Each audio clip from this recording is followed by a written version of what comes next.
Welcome to part 3. Let's get through these examples quickly. When you're doing elimination, you have a choice of whether to eliminate the x or the y. It's kind of up to you, and both of these are going to have equal difficulty, so it doesn't really make a difference which one you pick.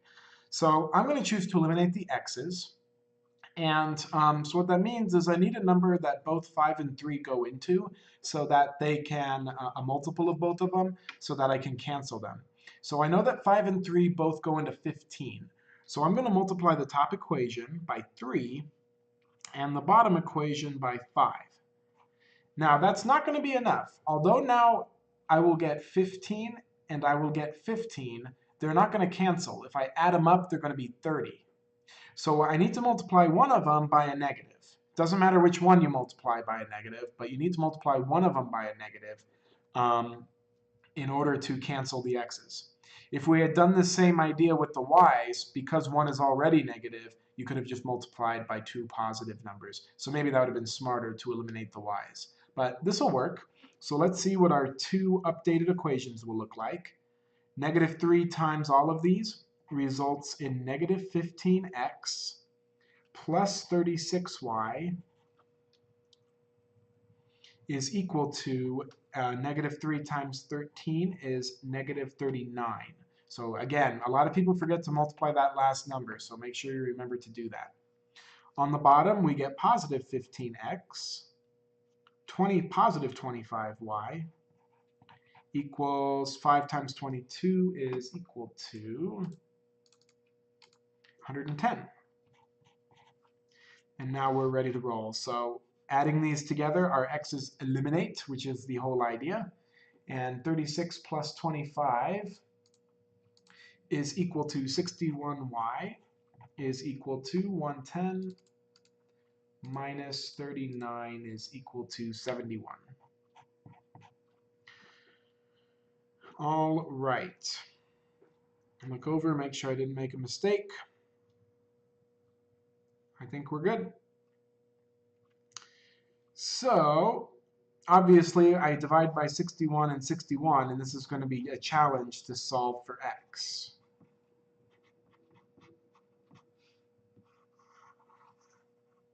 So we've got one of the two values, and so now we need to try to solve for x.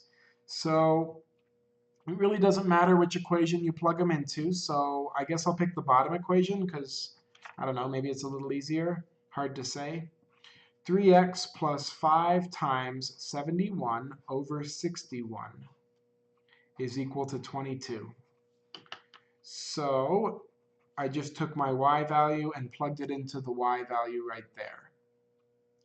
All right, so if I multiply, that's going to be 3x plus 355 over 61, because all I did there was 5 times 71, and I got 355 in the numerator equals 22. So let's subtract that on both sides. 355 over 61, 355 over 61. I get 3x is equal to 22 minus 355 over 61. I want to get the exact answer and not just a decimal, so this is 22 over 1. So I'm going to multiply top and the bottom by 61. So 22 times 61 is 1342. So let's come up here with it. So we're going to get 3x is equal to 1342 over 61 minus 355 over 61. So all I did there was I multiplied top and bottom by 61 to make it into 1342 over 61. And now that they have common denominators, I can subtract. So 1342 minus 355 is equal to 987 over 61. Let's divide that by 61 and see if it results in a number. No, it's just a decimal. So we'll leave that as 987 divided by 61. Divide by 3. And remember that dividing by 3 is the same as multiplying by a third, right? Because it's copy dot flip, multiply by the reciprocal. So that means the final answer is going to be 987 divided by 61 times 3, which is 183.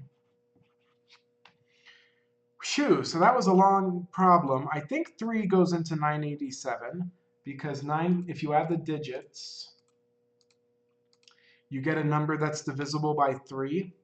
So 987 and 183 both cancel, so that will give us back to 61, and 987 divided by 3 is 329.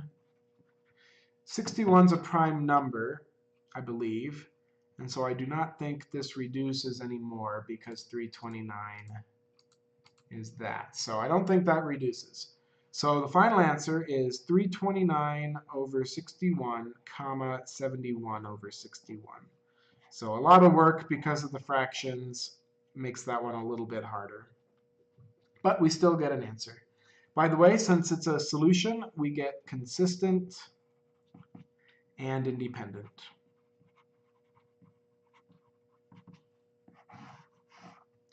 Next one.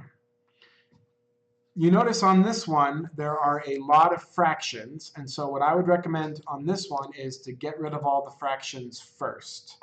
Go ahead and get rid of all the fractions first. So here I see I have a 2, a 3, and a 2, so a 6 will cancel all of those. 4, 3, 4, 12 will cancel all of those. So I'm going to do 6 times this equation and 12 times this equation. When you do this, I recommend you put a 6 above each term and a 12 next to each term so that you remember to multiply each term. So on the first one, 6 cancels with 2 and you're left over with 3. And so remember you're multiplying, so 3 times 7x is 21x. Here we have 6 over 3. That cancels and becomes a 2. 2 times 7y equals 14y. Finally, 6 cancels with 2 and becomes a 3. 3 times 77 equals 231. So that's what the top equation becomes when you multiply it by 6. It cancels all the fractions, which is what we wanted, and you had a little bit left over each time, which you then had to multiply. All right, now let's do the same thing with 12s. 12 cancels with 4, with 3 left over, so you get 3x. Here 12 cancels with 3, with 4 left over. And here 12 cancels with 4, with 3 left over. So 3 times 15 is 45. I hope that makes sense. If it does not make sense, leave me a note in the comments. All right, we have two choices. We can try to cancel x, or we can try to eliminate y. I notice that this is 21, and if I multiply this by 7, I'll get 21 on the bottom too. And so I'm going to do that. I'm going to do another multiplication, but I'm going to multiply it by -7 because I need a positive and a negative. Top equation stays the same.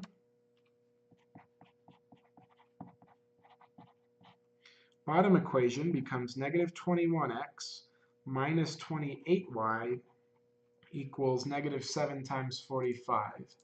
7 times 45 is 315, so it'll be -315. Now we can add them together, and these two cancel. 14 minus 28 is -14y, and 231 minus 315 equals -84.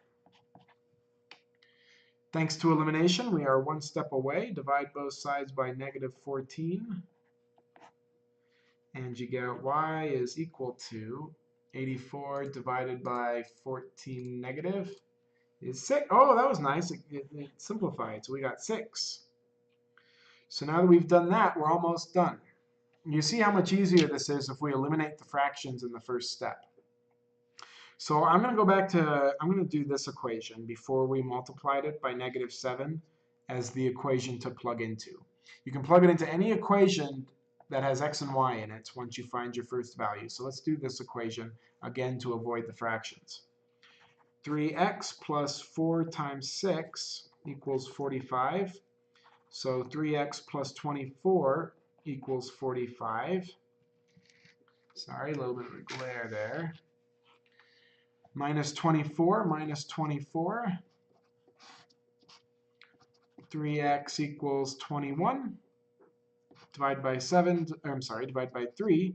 Divide by 3, x equals 7. So the answer is 7, 6, and this system is consistent and independent. There you go. So that's how to do two variable equations, two equations and two variables. Remember, when we had done this one, if we had gotten 0 equals 0, or something that was true, in that case we would have had infinite solutions and dependent consistent.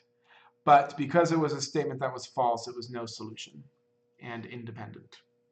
All right, we've mastered 2 by 2 equations, and so now in the next video we're going to look at a problem that is kind of difficult, which is solving a system of 3 equations and 3 variables. So I will see you there.